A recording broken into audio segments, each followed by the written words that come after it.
I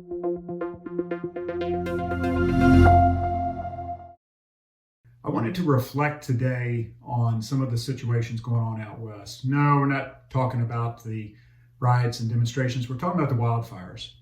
Hi, I'm Marc Bashoor, Executive Editor for Fire Rescue One and FireChief.com. The wildfires out west are off the charts. This map shows you some of what's going on from California to Colorado and everywhere in between. The pictures have been both awe-inspiring and apocalyptic in visual acuity.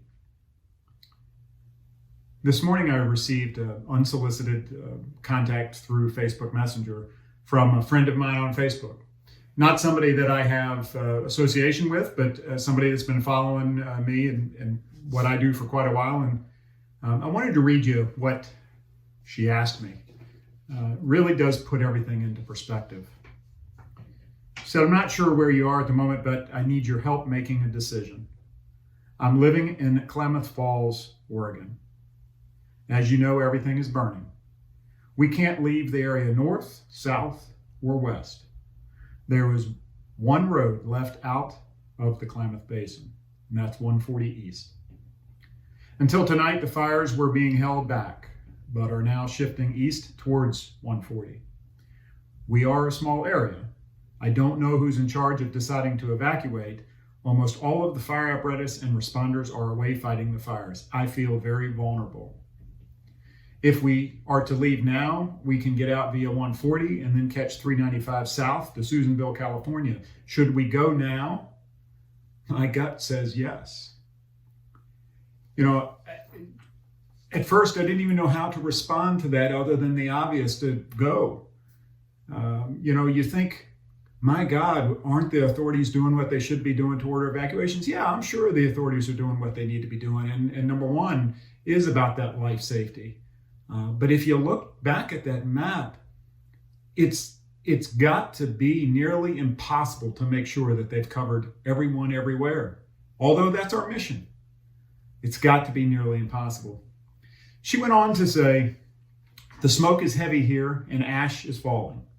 My concern is that the small 2-lane road we have to leave in will fill with heavy traffic if we wait. Susanville is desert. My car has been packed for 3 days." I answered her with this. I likened her decision to that of a smoke alarm sounding in her home. I said, when the smoke alarm sounds, it's time to leave. I told her that it sounded like the smoke alarm in her mind was going off, telling her that it was time to leave. And she decided to go ahead and finish packing up and leave with her family. A little bit later, she got back to me and said, "Just got word that our planned destination is surrounded by fire. Can you look at a map and see if there's another safe route out of the Klamath Basin?" Yeah, I immediately recommended, if she's in that much danger, call 911, tell them what's going on. She said that they're telling people not to clog the lines unless they're in imminent threat of death. Just an amazing set of circumstances going on for those folks out there. And I have family in both Washington State and in California, so I understand what she's going through. She checked into things and she came back with this. She said, "Well, I have an excellent map. There's no way out. So all my pleading and preparation has been for naught. I have reached acceptance of the situation. I pray to God that when death comes, it will come quickly and efficiently. In a couple of hours, I will get on with the day as if it was another day. There is no help for us. I am numb."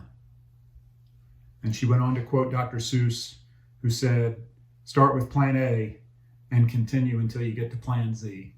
She feels like she's at plan Z. We have communicated a couple times since, and I'll continue to communicate as long as I can and do whatever I can. But I want to have some reflections back on what we can do. And the number one thing we can do is do our job as firefighters. We know what has to be done to rescue people. We know what has to be done to put these fires out.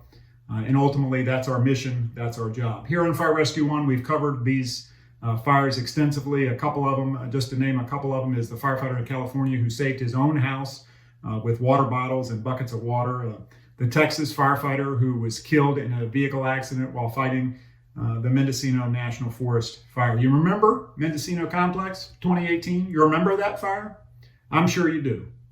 So what is it that we can do beyond doing our jobs and beyond rescuing the people and putting the fires out? And what we can do is advocate for a change in the wildland-urban interface. We have to continue to advocate for that change. We've been doing it for years. We've been talking about it. We need to stop permitting in those areas. We need to stop building in those areas. We need to stop letting people occupy those areas without a fire-wise analysis being done and implemented for those communities. There need to be controlled burns. Whether the states allow them or not, we need to figure out how to get that done across this country. Or we're going to continue to see the apocalyptic pictures, and we're going to continue to hear the sad stories of desperation from people that feel they have no other choice. Let's do everything we can to work through this wildland-urban interface issue as we go on. We need to support our brothers and sisters who are fighting these fires and do everything we can to get folks out of harm's way. If you feel like it's time to evacuate, it sounds like your smoke alarm's going off. It's time to get out. This is Marc Bashoor. Keep safe, stay smart, and take care.